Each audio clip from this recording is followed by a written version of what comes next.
This is a peppermint tree. It looks a lot like a weeping willow, but it is a peppermint tree. This tree has probably not been pruned a lot. We're in a city park, and cities in general don't have a lot of money to prune their trees, which is actually a good thing because trees don't need to be pruned every 2 to 5 to 7 years. For the most part, trees are just fine by themselves. We want to do a little structural pruning when they're young so that they grow up and have a good structure. But for the most part, once they reach a certain age, you don't need to touch them anymore. Now this tree should have been pruned probably about 10 years ago. If you can see up here, we have several branches that are crossing each other. Now where these branches touch, their bark rubs against each other, and it basically ends up being like a blister on your finger once you've been doing something too often. And the bark gets opened up and then leads the tree to be more susceptible to things like bacteria, viruses, and bugs. So about 10 years ago, this branch probably should have been taken off before it got so big. We could still take it off today. It's better to have taken it off 10 years ago, but our second best choice would be to take it off today. We have another branch, these two 6-inch branches above that are also having the same problem. So we'd have to make a judgment call. Maybe we would take this branch off and then it wouldn't be rubbing on either of those other two.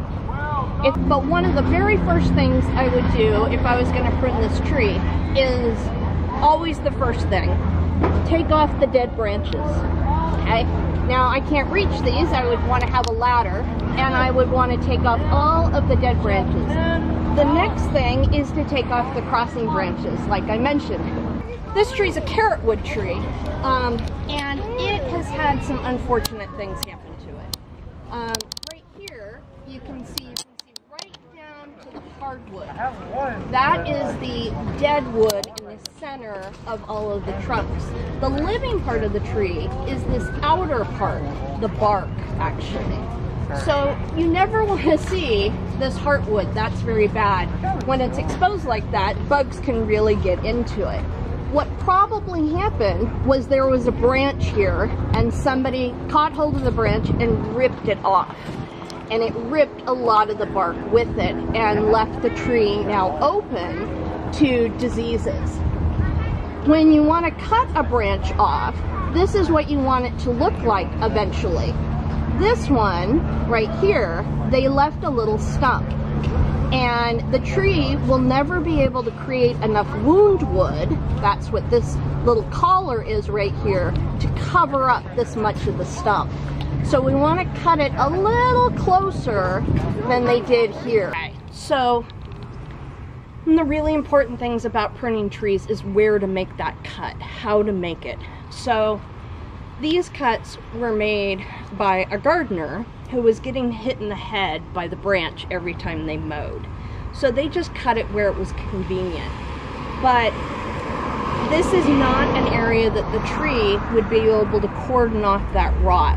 So if rot started here on the edge of the heartwood, it would be able to make it all the way back into the trunk. Where the tree is able to cordon it off is where a new branch is formed. So it's the smaller branch coming off the larger branch, which is where it's able to do it. I want to clean up this cut so it doesn't cause any long-term harm to the tree. I'm going to take this little one off back here just because it's in my way. So I want to cut this branch. In this particular tree, I'm going to cut it pretty close to the trunk because this tree doesn't have a real pronounced branch bark, and I'll show you what that is.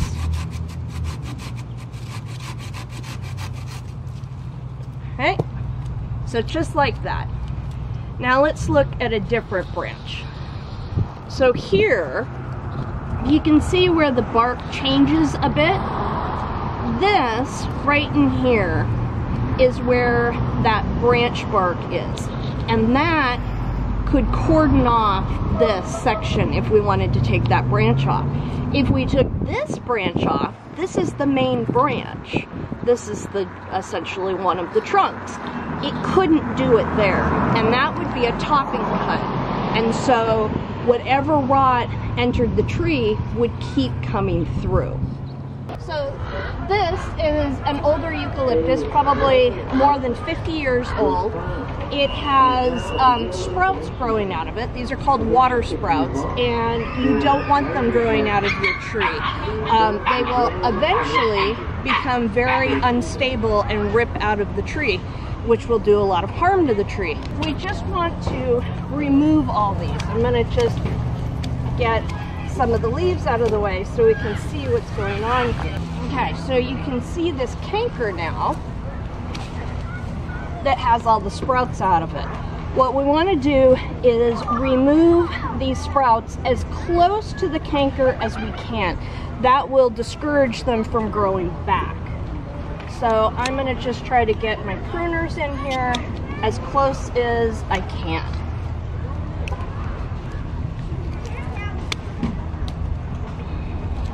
These little ones like this, it's actually better if you rip them off.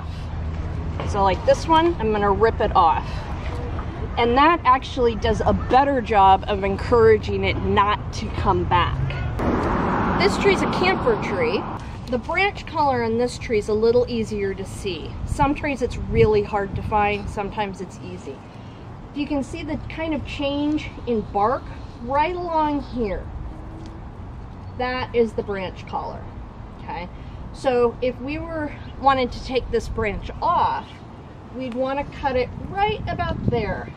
You don't want to cut that branch collar off because that's where the wound wood is going to form. And if we cut it flush, the tree wouldn't be able to wall off any of that future rot, and it would just stay there. The other thing I want to show you on this tree is it doesn't have water sprouts at the trunk like we saw in that eucalyptus, but it does have water sprouts coming up in the branches. So you can see right here, it has some. Okay? I'm going to cut those off. And if they were small enough, I could just rub or pull them off like I did on the eucalyptus. You can actually see the branch collar much better here on the smaller ones. You can see that little ridge of bark right there. That's the branch collar. Notice that there's one on this secondary branch coming off and on this one, but not on the main one. If you cut the main one, there's no way for that to cordon itself off. So if I wanted to get rid of this branch and this branch, and maybe some down here, it would actually be better to go back and do a thinning cut instead of a heading cut. And in that case, I'd come all the way back to the next branch, because there, once again, is a branch collar. So I could take it off there, the tree would very easily be able to cordon off that rot and would allow the rest of the branch to grow. So instead of trying to taking the whole tree and making it smaller, I would want to thin the tree out. Sometimes this is called thinning, sometimes it's called lacing. But it has the same main thing. You're removing about half of the branches. Sorry, not half. Never remove half. You can never remove more than a third of the leaves from a tree at any one time. If you do, the tree will go into shock. Just like if you lost a lot of blood, you would go into shock. And you might die of the shock, not necessarily the blood loss. Trees act the same way. If you remove too many leaves, they shock. Basically because they don't know about humans. And they said, something just came and ate all of my leaves. Oh my gosh, I have to make more leaves or I'm gonna starve to death. Because that's what leaves are. They're factories for making sugar, which is what trees live off of. So it tries to push out a lot of new leaves. And sometimes that sends them into a shock that they can't recover from, and the entire tree dies. This is an ornamental pear. It's a street tree here. And there was a branch removed here, and another branch was removed here. And you can see this is the wound wood trying to close off that big cut. So one of the reasons that we want to do a lot of structural pruning of the tree when it's young is because the branches are small. Here is what you want it to look like. The wound wood has had a chance to close the entire cut area. So now the hardwood in the center of the tree, underneath all that bark, is completely protected. No viruses, no bacteria, no bugs are going to get in there and rot away the hardwood. So this is exactly what you want to see. They cut on the outside of the branch collar, and they cut when the branch wasn't very big.